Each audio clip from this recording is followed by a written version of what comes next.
অন্তর্বর্তীকালীন সরকারের প্রধান উপদেষ্টা নোবেলজয়ী ডক্টর মোহাম্মদ ইউনূস বলেছেন, যে স্বপ্ন নিয়ে আবু সাইদ বুক পেতে দিয়েছিল তা বিফল হতে দেয়া যাবে না। তিনি বলেন, আবু সাইদ এক পরিবারের সন্তান নয়, সে এখন ঘরে ঘরে। সকালে রংপুরের পীরগঞ্জে আবু সাইদের কবর জিয়ারতের পর একথা বলেন অন্তর্বর্তী সরকারের প্রধান উপদেষ্টা।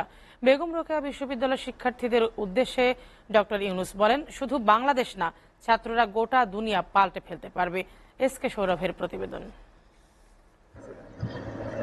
শনিবার বেলা 11টার পর রংপুরের পীরগঞ্জ উপজেলার জাফরপাড়া গ্রামে বৈষম্য বিরোধী ছাত্র আন্দোলন ঘিরে পুলিশের গুলিতে প্রথম শহীদ বেগম রোকেয়া বিশ্ববিদ্যালয়ের শিক্ষার্থী আবু সাইদের বাড়িতে যান অন্তর্বর্তী সরকারের প্রধান উপদেষ্টা ডক্টর মোহাম্মদ ইউনূস।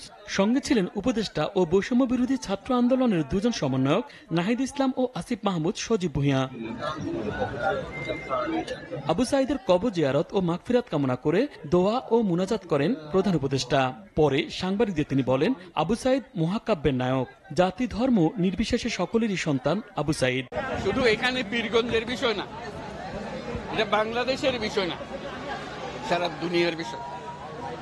যে কাজটা সে করেছে এটা নিয়ে যুগ যুগান্তরে কবিতা হবে, উপন্যাস হবে, নাটক হবে, মানুষ স্মরণ করবে তাকে। এই সে লোক এখানে শুয়ে আছে। এটা আবু সাইদের বাংলাদেশ। এই আবু সাইদের বাংলাদেশে কোনো ভেদাভেদ নেই। শহীদ আবু সাইদের স্বপ্ন বাস্তবায়নে নিজের দৃঢ় প্রত্যয়ের কথা ব্যক্ত করেন তিনি। বলেন, এই নতুন বাংলাদেশ গড়ার দায়িত্ব সকলের। আমাদের কাজ হলো যে স্বপ্নের পেছনে দাঁড়িয়ে সে বুক পেতে দিয়েছিল সেই স্বপ্নকে বাস্তবায়ন করা। এটা আমরা সারা জাতির একটা কর্তব্য। আজকে আমরা সেই কারণে নতুন বাংলাদেশ পেলাম।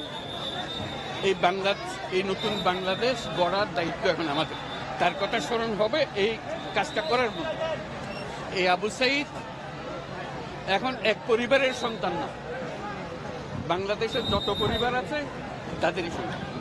এরপর সাইদের পরিবারের সঙ্গে কথা বলেন প্রধান উপদেষ্টা, জানান সমবেদনা।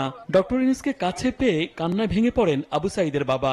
এ সময় উপস্থিত ছিলেন আবু সাইদের মা ও পরিবারের অন্য সদস্যরা। জাতীয় পতাকা উড়িয়ে দেশের এই বীর সন্তানকে সম্মান জানান ডক্টর ইউনূস।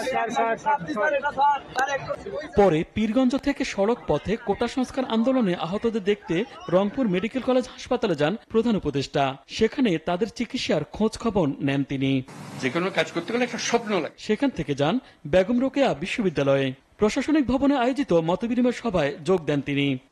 স্বপ্ন থাকলে কোনো কাজে পিছু না হটার পরামর্শ দিয়ে ডক্টর ইউনূস বলেন, শিক্ষার্থীদের উপযুক্ত জায়গায় নিয়ে যেতে না পারার ব্যর্থতা আমাদের। এটা আমাদের দ্বিতীয় বিজয় উৎসব।